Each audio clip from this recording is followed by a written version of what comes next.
Tinapay mula sa langit. A daily morning devotion with CRC family.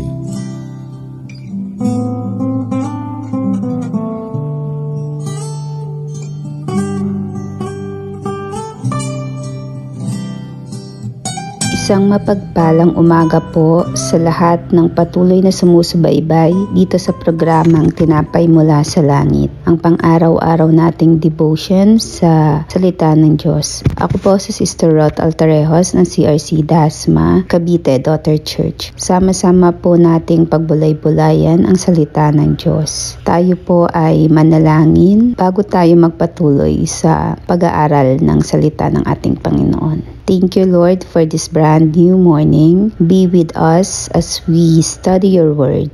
Talk to us, Lord, through your word and meet our needs. We give you back all the glory and honor in Jesus' name. Amen. Ang ating pong Bible text na babasahin sa umagang ito ay nasa Numbers 34:18-29 na may title na Leaders from each of the 12 tribes are appointed to help Joshua and Eleazar divide the land. Atin pong basahin ang teksto. You shall take one chief from every tribe to divide the land for inheritance. These are the names of the men of the tribe of Judah: Caleb, the son of Jephunneh; of the tribe of the people of Simeon, Shemuel, the son of Ammihud; of the tribe of Benjamin, Elidad, the son of Chrislan; of the tribe of the people of Dan, Achib, Buki, the son of Jogli; of the people of Joseph; of the tribe of the people of Manasseh, Achib, Haniel, the son of Epod; and of the tribe of the people of Ephraim, Achib, Kemuel, the son of Sheptan; of the tribe of the people of Zebulun, Achib, Elizaphan, the son of Parna; of the tribe of people of Issachar, Achib, Paltiel, the son of Azan; and of the tribe of the people of Asher, Achib, Ahihud, the son of Shalomi; of the tribe of people of Naphtali, Achib, Pedahel, the son of Ammihud. These are the men whom the Lord commanded to divide the inheritance for the people of Israel in the land of Canaan. Tayo po ay pagpalain ng ating Panginoon sa pagbasa ng kanyang mga salita. Sinasabi sa passage na ito na ang Diyos Ama ay magtatalaga ng mga appointed leaders to help others learn of their spiritual inheritance. Katulong si Eleazar na punong ministro at si Joshua, the son of Nun. Inutos ng Diyos Ama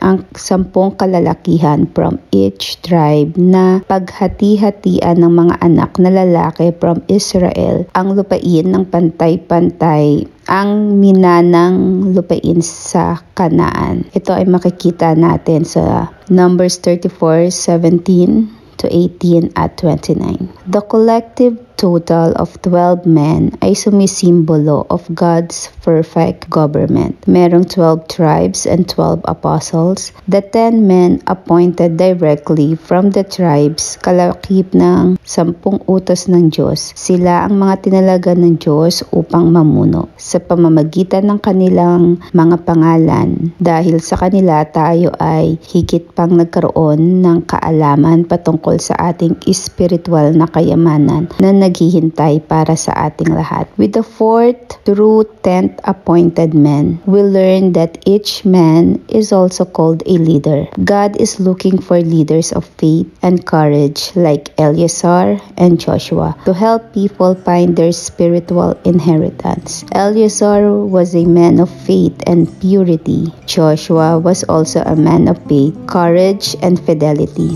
Sa ating paglilingkod sa ating Diyos, tayo rin nawa ay magkaroon ng hangarin ng mga qualities katulad ng mga leaders na ito. Let us pray as we close the message of God. We truly thankful of your word this morning, Lord. We pray that we may have this faith and courage of Joshua as we serve you and have a pure heart like Eleazar as we walk in our path of life. Give us strength and fidelity to fight whatever life may take us. Guide us as we start our day, and may we live according to your word all the time. We love you and bring you back all the glory and honor to you alone, our God. Maraming salamat sa inyong pagsama dito sa programang Tinapay Mula sa Langit. Muli po ninyo kaming subaybayan bukas sa ganitong oras, 5:30 ng umaga, para sa pang-araw-araw na pagninilay-nilay sa salita ng Diyos. Malaya po ninyong i-share ang video na ito upang mas marami pa ang maabot at mapagpala ng salita ng Panginoon. Muli magandang umaga po sa ating lahat, and God bless us all.